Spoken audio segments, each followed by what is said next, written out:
Welcome back.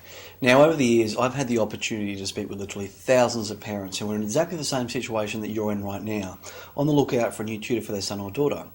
Now, here behind the scenes, I've had the opportunity to follow up with many hundreds of other cases too, and I get to see what happens from the time that they come here inquiring about a new tutor and get to follow their progress over several years too. So, over that time, I've observed some pretty sort of obvious reoccurring patterns time and time again. In fact, I'd say at this point I can probably speak to a parent for around about 30 seconds on the phone and get a pretty good idea of what kind of outcomes their child is likely to get, just based on the kind of questions that they ask and essentially their way of thinking.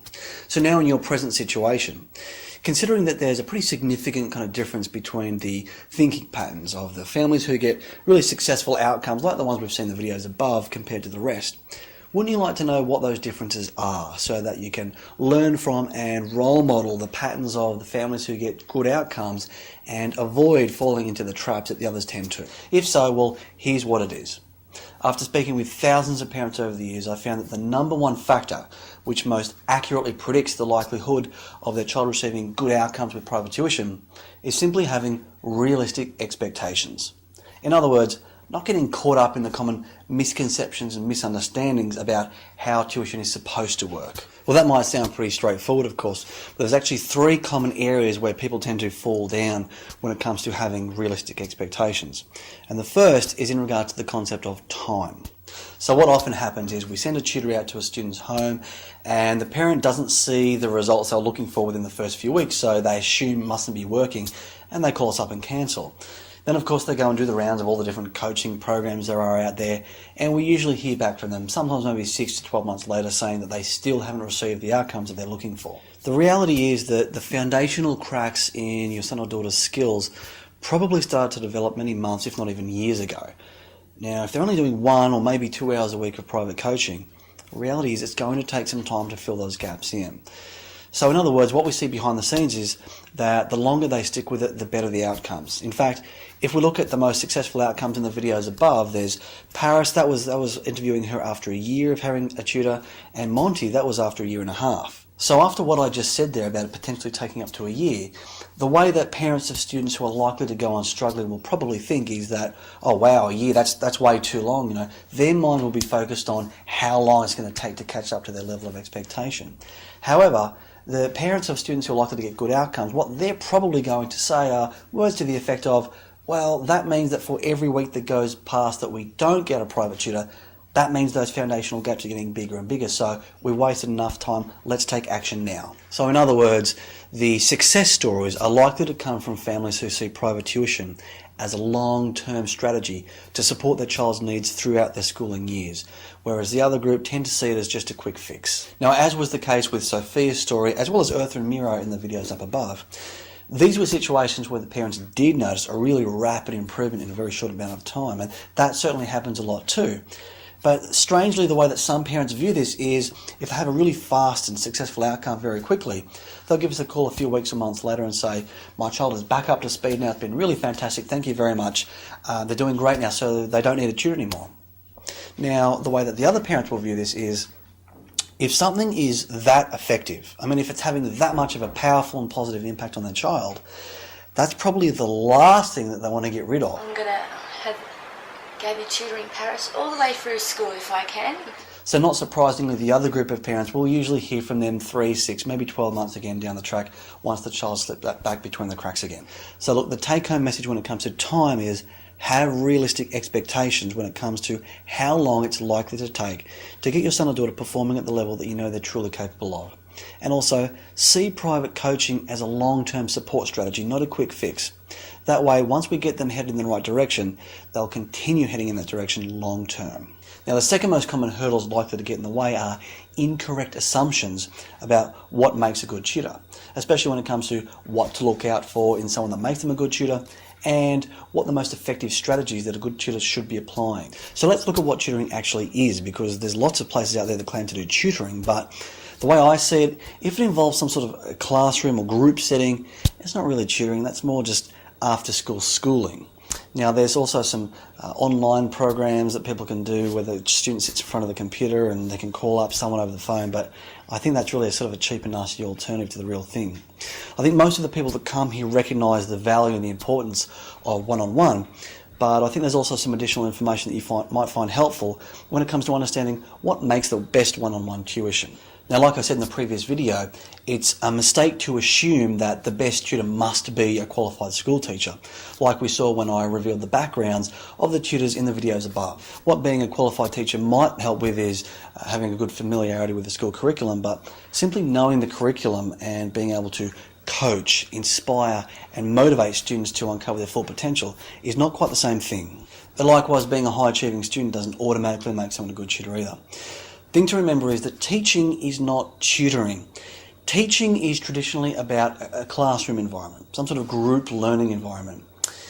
Now, if you want to be a school teacher, there's a degree you can do. If you want to be a TAFE teacher, there's a qualification for that too. If you want to do one-on-one counselling, if you want to be a therapist or a life coach, there's a qualification too for that. But if you want to be a tutor, where's the qualification for that?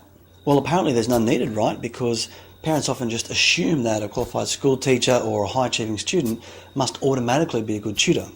Good one-on-one coaching, therefore, is about adapting the teaching style to suit the student's learning style. It's about helping the student use their strengths to overcome whatever weaknesses are holding them back. It's about driving motivation and building confidence in the student's ability to learn autonomously. A good tutor, therefore, teaches the student how to learn more once they go back into the classroom during the week. Well, there's no specific course that qualifies anybody to do that, at least there wasn't before we created one. So irrespective of their qualifications or their background, every single one of our tutors must successfully complete a mandatory training course, teaching them our strategies to be able to help students drive motivation and build confidence to learn autonomously. This way, 1 hour's tutoring is not just 1 hour's worth of learning. It translates into being able to take away more learning during the week when the student goes back into the classroom for every single lesson. Now, the other common hurdle that we experience when it comes to parents' misunderstandings is when it comes to structure. So what we've observed is that the best approach is for parents to be able to just sit back, let go a little bit and let the tutor and child kind of experiment with a bit of trial and error to find out specifically which approach and which strategies are going to work best for your child. So if you feel that your child can benefit from structure, then that's fine, but just remember that the best structure for them is going to be one that can be adapted to suit their specific styles and their specific needs. So as soon as parents start asking me, are there specific assessments and tests and they want to get all these tests done, look, I'm aware that a lot of other coaching programs out there have a specific structured sort of one-size-fits-all approach, and that's fine, but what we generally find is that's a recipe either for failure or for very, very slow progress. So the parents that have this desire for some sort of structured, one-size-fits-all approach, they're usually the ones that come back 6 to 12 months later, sort of having gone around in circles and not really achieving much significant change in that time. Remember that anything that involves the development of emotional intelligence skills needs to be flexible, needs to be adaptable, and needs to be able to change with the flow of the student depending on what's going on for them at the time. So what that means is that one of our tutors might go out to the home of one student and teach them in a very different way that they might tutor another student who's in the exact same class at school doing the exact same curriculum content.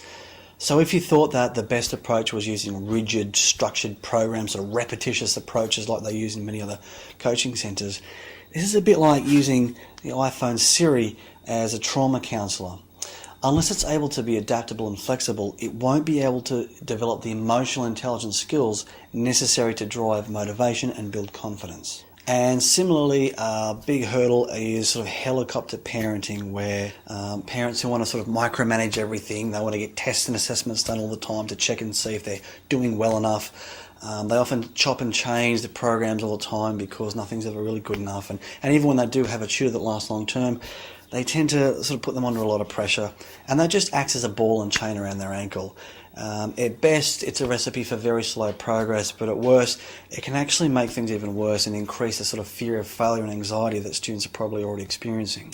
So, look, despite their good intentions, sometimes the biggest barrier is actually just getting the parents to feel comfortable to let go, take the pressure off, let the tutor and the student experiment, use a bit of trial and error to find out exactly what's going to work best for them. I think one of the most impressive results we saw in the videos above was probably Monty, and I think one of the big clues about where they started to make the fastest progress happened when his mum said this. At first I tried to dominate what the structure would be, but I think what worked better is for you to discuss openly what you wanted help with.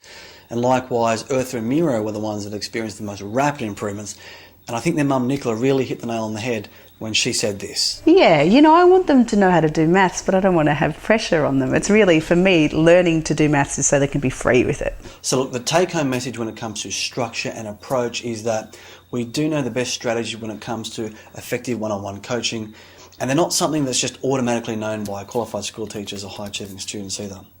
They're a set of specifically formulated strategies that we train all our tutors to use that are best applied under low-pressure environments that give the tutor and child freedom and flexibility to use a bit of trial and error to find out exactly how they can apply them in a way that's going to work best for your child. Now, the third thing that tends to separate the success stories from the rest is their expectation about how much private specialist trained tuition ought to cost. So I think that money is just a great investment into their future. So put it this way, you could go out and buy a brand new Mercedes or a nice new sports car. Alternatively, you could go out and buy a second-hand Daihatsu.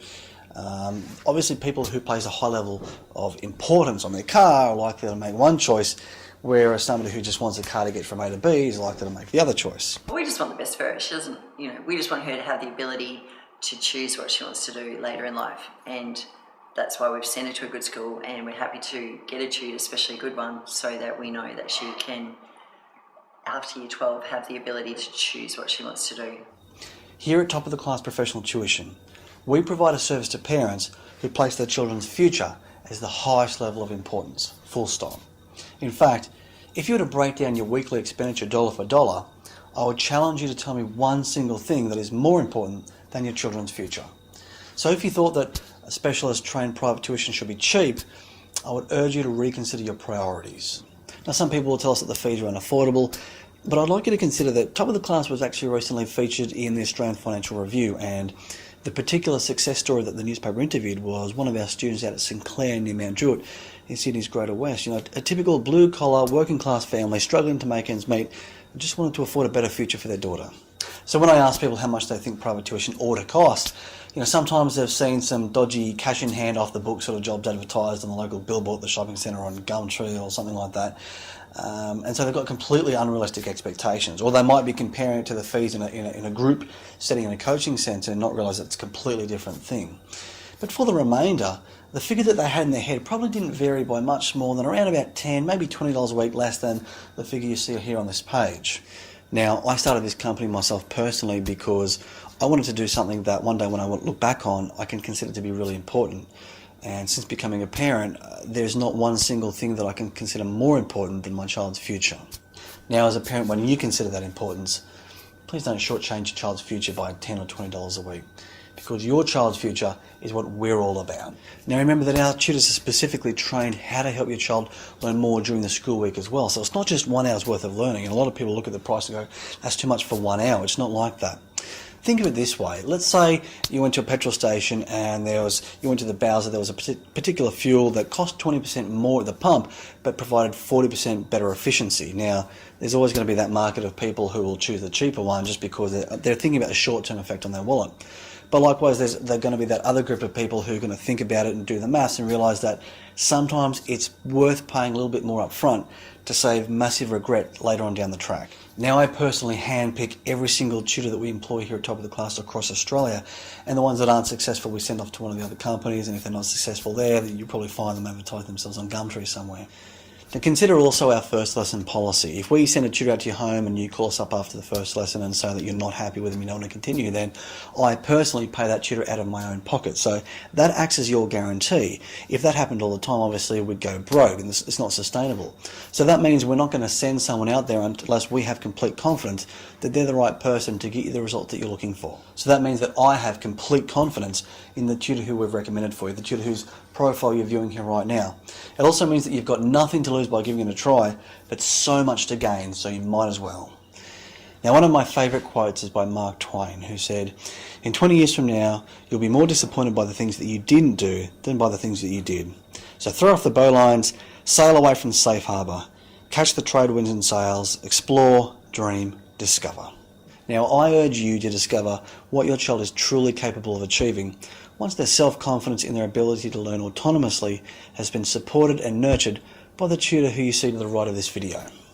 So the next step is to go ahead and complete your details in the box underneath the heading where it says request the first lesson. But remember that even as you're watching this video right now, there could be several other parents who are also about to book the same tutor. So make sure that when you make the booking, give us several time preferences just in case your preferred time slot is already booked out by the time it goes ahead. So thank you for watching, and I'll leave these words with you now to think about with your family in your own time.